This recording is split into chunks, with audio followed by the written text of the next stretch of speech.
When most people think of morality, they get an impulse, a feeling that just dictates their opinion. They get an instant sensation that something just feels right or it doesn't. Whatever they subjectively feel then becomes their moral position. But there is a massive problem with that.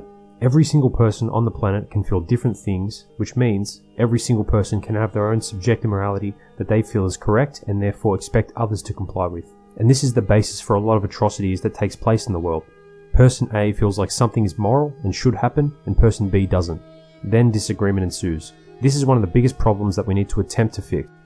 But the problem is that what we feel is heavily predicated and influenced by our environments, cultures, and societies we live in.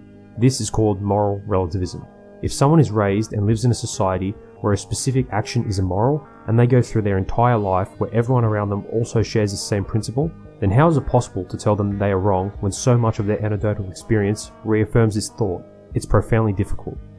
The tug of war over morality would simply stop if we had an objective morality, an undisputed, falsifiable way of deriving morality, and everyone could ascertain its veracity without question. But this doesn't exist, despite some people thinking that it does. Some people who think it does usually derive this from religion. Action A is immoral because it says so in Matthew 9 or Luke 4. And if they believe that their doctrinal scripture is the infallible word of God, then it's over. Here is the objective morality. It says so here. Obviously my God is right, and by not adhering to it, you're defying God's word and therefore being immoral. Then we get something like the Crusades, or the sectarian atrocities that is happening in the Middle East. This cycle of fighting over interpretations of objective morality happens over and over again. Every single religious war that's ever happened follows this to a T. And if there was a true objective morality, these struggles and fights would cease to happen. Sam Harris, a neuroscientist and public intellectual, believes that there is an objective morality, and in order to fully comprehend and figure out what it is, we would need to have a true 100% understanding of the human mind. He makes this claim in his book, The Moral Landscape. His claim to objective morality is predicated on a few things. First, if we can postulate and agree that the worst possible misery for everyone is bad, then we can get to objective morality. That's the continuum that he lays out. Avoidance of certain conscious states of mind. To substantiate this, he often says, just put your hand on a hot stove and you'll instantaneously experience the urge to remove it. And this is the basis for his continuum, the moral landscape, comprised of peaks and valleys. We, as conscious beings, have natural impulses to avoid specific physical and psychological experiences. Therefore, we ought to avoid them. Now, the problem that I see is twofold. The first issue is called Hume's guillotine, or commonly known as the is-ought gap. Philosopher David Hume laid out an argument which was that just because something is true about the world doesn't mean we ought to follow those things that are true. Take the issue of veganism for example. We as species have evolved to eat meat, so therefore we should eat meat. But obviously people that extend moral consideration to animals don't agree with that. They believe that the enslavement, torture and murder for non-essential human consumption is extremely immoral. So Hume outlaid how there is a gap between facts and values. You cannot get from a fact about the world to a value that we ought to do. There is a gap in the reasoning, even though it feels so intuitive of us as humans to bridge that gap. The second problem with Sam Harris's position on objective morality is it's not objective, simply because in order to fall within the paradigm he provides, we have to axiomatically presuppose that what we ought to do is what we are neurologically, psychologically and biologically programmed to avoid, so effectively valuing the well-being of our conscious states above everything else. To me, this is simply just begging the question. We ought to strive for good conscious states because they are good. Jordan Peterson also shares my perspective on this, and he pointed this out in his conversation he had with Sam Harris on the subject of truth. It's very difficult to doubt that you're in agony and how that actually works. So people act as if that's the most real thing, and part of your ethical metaphysics, as far as I can tell, is you take that as bedrock in some sense and then say, well, whatever we do, we shouldn't go there. And, you know, there's in a way, the way that I think parallels that, except that you posit well-being as the opposite, let's say, of suffering. And this is something I really want to talk to you about, because I think there's a paradox in your thinking. And look, and I've got one more thing here. You know, you dragged me down this pathway claiming that I'm going to run into all sorts of trouble by conflating truth and beauty and goodness. But you're doing exactly the same thing when you claim that there can be a scientific basis for morality. You're just inverting the causal order. I'm doing it from a pragmatic perspective, and you're doing it from a scientific perspective. But it's not pragmatic. Well, I think it is, because I don't think that you can come up with a moral conception that isn't pragmatic. You think you can, but I don't think you can. Sean Carroll, a theoretical physicist and research professor at the California Institute of Technology, also expressed these statements in a conversation he had with Sam. Right, and you are a fan of Hume's parsing of this matter, so perhaps give me the reasons why not from the Hume side, and then we can... Sure, I think that there's two slightly different claims. One would be the claim that you could derive a lot from his, which I think is just manifestly wrong. That's just logically wrong, right? And by the rules of logic, garbage in, garbage out, values in, values out, facts in, facts out. By using the rules of deductive logic, you cannot derive conclusions about properties that did not somehow appear in the axioms or the premises from which you did your logic. So I think that's just a non-starter. Now, just to unpack that a little more. So Hume's claim was that there's no description of the way the world is. There's no factual description of the universe which can tell you how it ought to be or how you should act within it. Right? So it's the oughts and shoulds get smuggled in. You have to add something that you want. You have to add a goal, say, and then on your account, science can tell you how to reach that goal. But the goal is something that the value-laden goal is something that you are smuggling in. That's right. Because basically he's making fun of people who he thinks are making this mistake. He says, I'm reading people writing about what is true, and that, yeah, that's what he was aiming at. And then suddenly it's about what ought to be true, and it didn't come from anywhere. And so he kind of implies that you can't do it.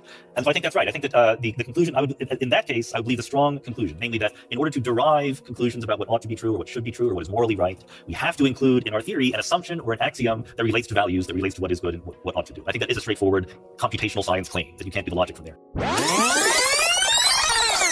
And the only thing I think I need to be a moral realist, and for science ultimately to be the framework in which we talk about right and wrong and good and evil, is to concede that the worst possible misery for everyone is bad. Right? If we should avoid anything, if we should do anything, we should get away from the worst possible misery for everyone. Every other state of the universe is better than that. So you seem to say that there is a principle that we should avoid maximal suffering for conscious creatures. So do we agree that you're not deriving that principle from what is? That's an extra little bit of axiom? Well, no, I would say that like every other scientific discipline, a science of value in this sense does have to pull itself up by its bootstraps with some axiom. Morality or ethics also require assumptions to get off the ground. The point is that the assumptions you need to get morality off the ground are not a subset of the ones you need to get science off the ground. You're introducing a new assumption, that we should avoid the maximum pain for conscious creatures. So how is that an assumption that is any less fundamental? I didn't say it was. Okay. It's just not science. One way to think about what science does is to say, there's all these different ways the world could be. Let's go look at it and figure which one it is. So the universe could be expanding. It could be contracting. We don't know. We need to go look at it. That's how we learn what is, by making these observations. Your principle that we should avoid the maximum suffering for conscious creatures is not learned that way. Well, so I think we're getting hung up on the charged nature of this word should. It is a should claim. There are things that will happen in the world. There are different ways that things could happen, and they would be associated with different levels of suffering. And that's it. And we stop, right? If all we're doing is science, we're describing what happens in the world or what could happen, and we stop. But to do anything about morality is necessarily a set of statements about what we ought to do, what should happen, what is right and wrong. And all we need to do is admit one more axiom that we should avoid the greatest suffering, and we can't derive it from what is, and then we can stop talking about meta-ethics and talk about ethics. First of all, I don't think you're acknowledging all of the mad work done by people who think that you can't actually make universal claims, realistic claims about right and wrong, good and evil. So it's like I agree with your axiom. I just want you to admit that it's an axiom. Well, my claim is that you can get there with just is claims about the situation we're in. We all have this preference not to burn in fire for eternity. Right? So that's of the nature of what it is to be a conscious being and the difference between burning in fire and not. Right? And there are right answers with respect to how to avoid that. So this is just a description of the situation. Do I want to avoid it? Yeah. Should I? No, but you want to avoid it, and there's a way to avoid it. Should I avoid it? Should you avoid it? Should I make other people avoid it? But the should is derivable from the feeling of how bad it is to be in fire for eternity. If we assume that we should avoid the feeling of being in fire for all eternity. But what I'm saying is that the place that it seems like very liberating for you to just say, yes, we should assume that. Well, but I just don't see that there's no alternative. Well, like if you actually, there's no alternative, we should certainly do it. But it's not even an operation. And again, the example I do in the book came from John Searle, who I picked on a lot. But he did the same kind of thing you're doing, the same kind of thing I would argue David Hume was arguing against. He said, he wrote a paper entitled How to Derive Ought from Is. And he started with something like, I say a certain sentence, a clear is statement. And then he just sort of translated that sentence very gradually. And at the end, he said, I ought to act this way. I agree that Searle's maneuver there smuggled in, but he was playing by Hume's rules, right? I think there's something more fundamental than the rules Hume set up. That's what if for whatever reason you are reluctant to admit that you are assuming that we should not maximize the suffering of conscious creatures, then all you can do is say, here are some things that could happen, and here's the suffering that would be attached to them. I think there's substance to choosing between different standpoints from which to get morality. And I think that this is the reason why this conversation is sort of, it's an important conversation to have. I'm all in favor of having it, but it's frustrating because it's 5% of the conversation we should have. Because if we could admit that one makes an assumption to get morality off the ground, just like one makes science assumptions. I've always admitted that, in the sense that is every scientific enterprise, every foundational enterprise does have this brute fact, pull yourself by the bootstraps maneuver. And the thing I've always been railing against is this apparent double standard where people ask of a universal morality, something they would never ask of physics. Physics isn't self-justifying. No, they don't. They're really not. Well, they're just pointing out that they're pointing out that this extra thing you need is not subsumed within the things you already have. This extra axiom to get morality off the ground is not one of the axioms we need to get science off the ground. It's okay. You'll be happier. You should do it. Yes, very good point. Minimize the suffering of these. I would agree with you that all the interesting work of ethics is yet to be done once you admit this. So the reason why, in my view, there's a landscape of possibilities here. There could be many right answers and many more wrong answers to how to live a good life, and these right answers can be incompatible. And so we could have genuine disagreements about what a good life looks like, given how we're set up culturally or psychologically. Even though Harris claims that there are multiple peaks and valleys for what is right and wrong at identical levels to one another, what would be the moral thing to do in a specific situation? Is it immoral to smoke cigarettes? We certainly aren't designed to smoke. It's unhealthy for us. It can be slowly killing someone that smokes. So with our hypothetical 100% understanding of the mind, you would be able to say that this is immoral, right? Because death is pretty far away from maximizing well-being on Sam's continuum. But what if the only way that smoker finds happiness in the world is from smoking? What if a person's life is utterly in disarray?